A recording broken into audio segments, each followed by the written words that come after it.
laban kay Vice President ito at upang tabunan at iliis ang issue ng pananagutang kriminal nila Marcos at Romualdez, and yet we cannot be default. We cannot be at default rather. Na hindi natin sasagutin ang mga issue na binabato kay Vice President. Hindi pwede yun. Kailangan balansihin natin. Otherwise, lalamunin tayo ng tactical maneuver nila Marcos. Lalo pa at sila ang may control sa mainstream and big corporate media at social media lang halos ang mayroon ng taong bayan. Pero ang katotohanan, wala sa kanila. Hawak ng taong bayan. Alam na ng taong bayan na ginagamit lang nila ito kay Sara Duterte. But we need to be consistent na mapaliwanagan pa rin po ang mas malaking bilang at mas malawak na hanay ng sektor ng lipunang Pilipino. Para po salagin at tapyasin natin ang tactical maneuver nila na dudurugin nila si Sara Duterte sa impeachment court trial. At maximum ay mapakonvict nila sa pamamagitan ng pag-distort nila ng constitutional interpretation nila sa numero ng numbers of senators to convict and to remove Sara later on out of the equation of the presidential elections. We have to defend that. We have to help the Vice President.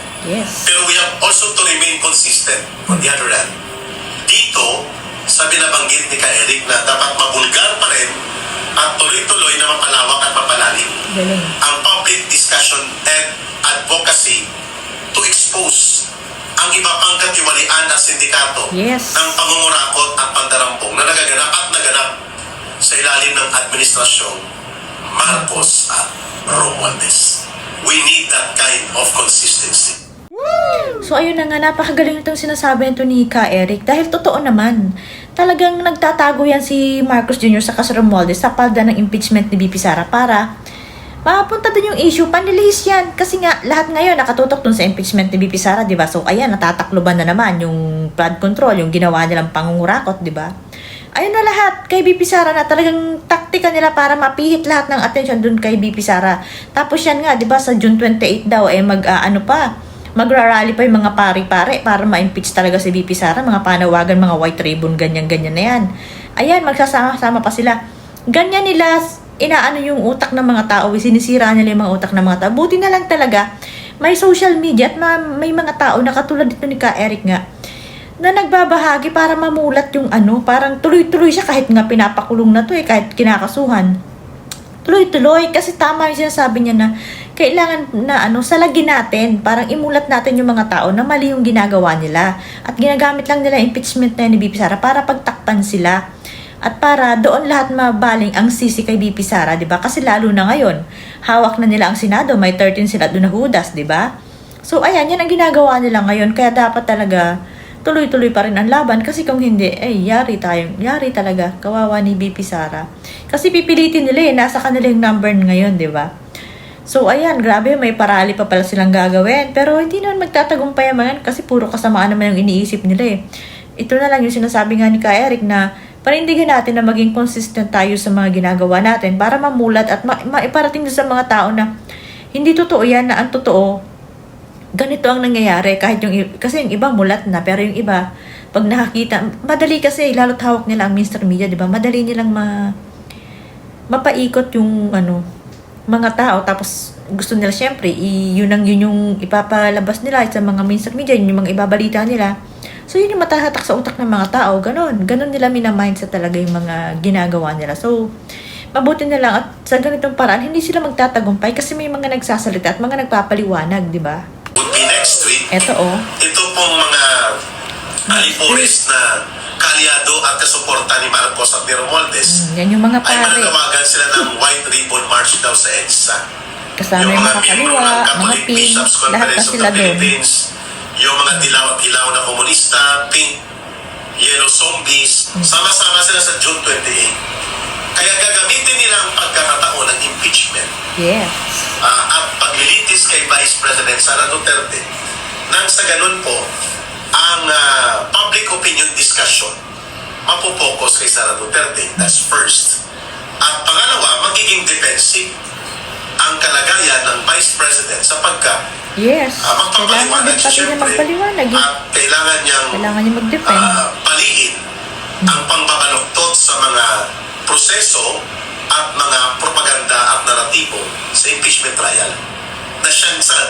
siyang sadyang gagawin ng mga tauhan ni Marcos. Yes. Lalo na atap na atap sila na ang nakaupo ngayon, majority of the senator judges ay hawak sa ilong at may tali sa lihim ni Marcos na inilagay sa kanila. So madali na nilang ilusot at ibaloktot ang proseso. Pero syempre, kailangan magmasid at magbantay ang taong bayan.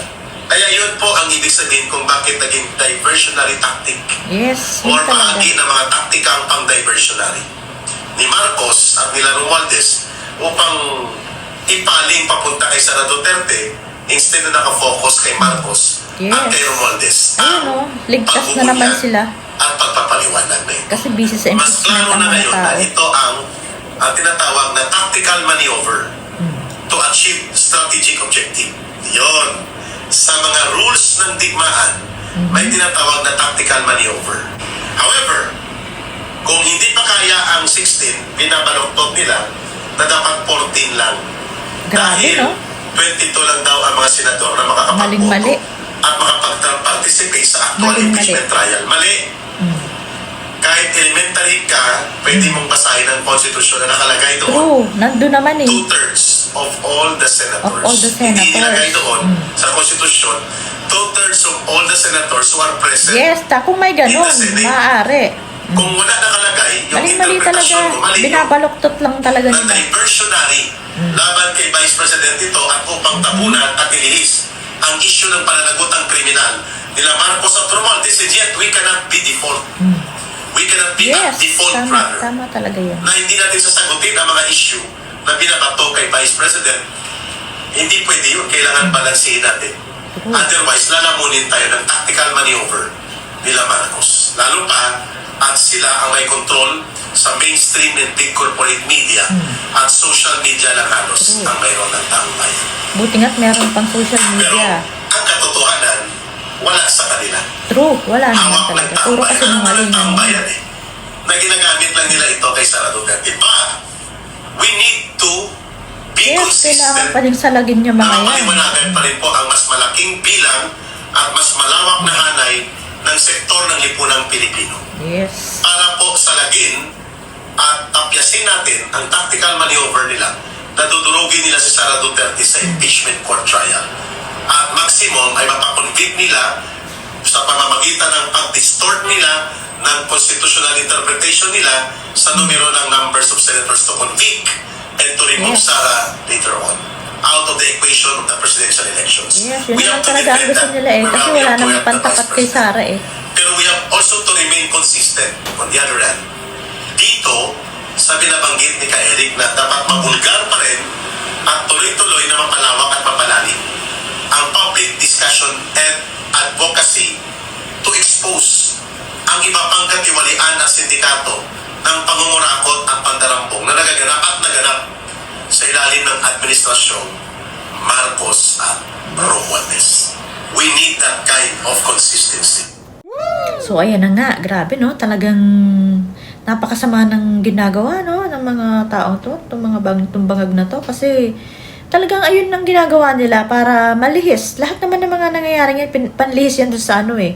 Kasi booking na sila dun sa flood control eh. Kaya nga halos, kung pwede lang eh, patigin nila lahat ng mga nagsasalita eh.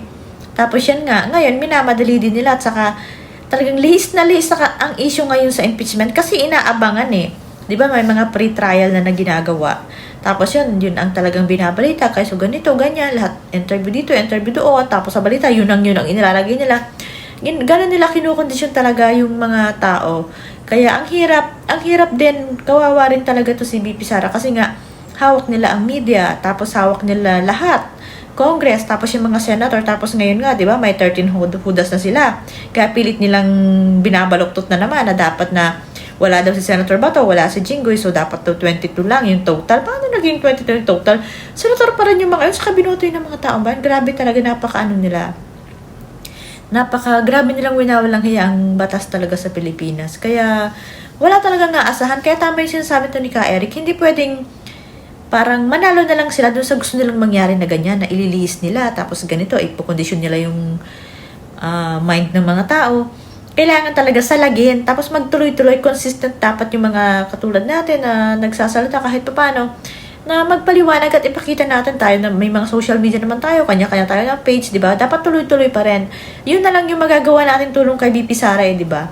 Kaya yan, di ba, parang share natin yung mga ganito na dapat malaman ng mga tao na ganito pala dapat, tapos ito pala yung ginagawa nila. At least parang, oo nga, no? Alam na naman yun ng mga tao, pero yung iba kasi, kahit alam na nila, pag may nakita na naman silang bago at sa balita, syempre yun yung tatatak sa utak nila eh.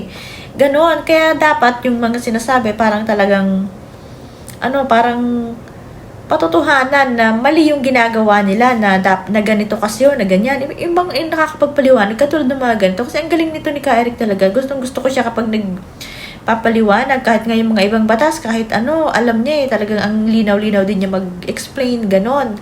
Eh, syempre, pag makakapanood ka ng ganito, malalaman mo na, ay, ganun pala talaga. Kasi yung iba, pag sinabi na kunyari ni Luistro na, ay, wala namang sinabi na 16 doon sa Constitution. O, diba, parang, ay, pwede palang ganun kasi wala namang sinabing 16. Eh, yun na agad ang tatatak sa utak ng mga tao. Samantalang, ang nakalagay nga doon, total ng mga senators, 24 yun eh. Hindi namang sinabi na kung sino lang yung nandun, yun lang yung pwede. Yung total nun. Wala namang kasi sinabi ganun. Sabi nga dito, kahit grade 1, maiintindihan yung nakasulat doon.